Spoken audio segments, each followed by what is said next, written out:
بسم اللہ الرحمن الرحیم۔ میت کی دائیں جانب سے غسل کی ابتدا کیجئے۔ اب آپ غسل کا طریقہ سیکھ رہے ہیں۔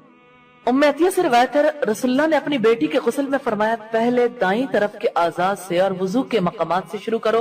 نسائی کی 1887 نمبر روایت ہے۔ غسل کے لیے طریقہ کار یہی ہے کہ پہلے وضو کی طرح کا وضو کروایا جائے اور اس کے بعد پھر باقی جسم کو دھویا جائے۔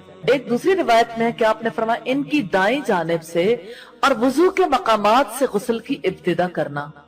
ام عطیہ کہتی ہیں ہم نے ان کو کنگھی کر کے بالوں کے 3 حصے کر دیے، یعنی 2 حصے آگے ڈال دیے اور 1 حصہ پیچھے۔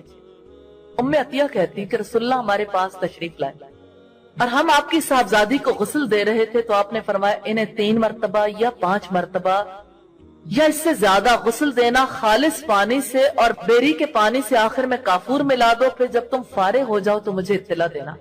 چنانچہ جب ہم فارغ ہوئے تو ہم نے آپ کو اطلاع دی، آپ نے اپنے ازار تہ بند ہمیں دی اور فرمایا اس سے ان کے جسم کو لپیٹ دو۔ تو یہاں سے ہمیں یہ پتا چلتا ہے، اور ایک اور روایت سے ام عطیہ کی روایت ہے کہ رسول اللہ نے فرمایا تھا 3 مرتبہ غسل دے دو یا 5 مرتبہ غسل دے دو، تو 3 اور 5 مرتبہ غسل ثابت ہے۔ کفن کے لیے سفید کپڑا استعمال کرنا مسنون ہے۔ ام المومنین عائشہ سے روایت ہے کہ رسول اللہ کو 3 کپڑوں میں کفن دیا گیا جو یمنی، سہولی، روئی کے بنے ہوئے تھے، ریشم یا اون کے نہیں تھے۔ ان کپڑوں میں نہ قمیص تھا اور نہ امامہ، یعنی نہ پگڑی تھی نہ شرٹ تھی۔ آپ کو ان 3 کپڑوں میں کفن دیا گیا تھا اور یہ کپڑے روئی کے بنے ہوئے تھے، یعنی کاٹن کے کپڑے تھے۔ 2 کپڑوں میں کفن دے دینا بھی درست ہے۔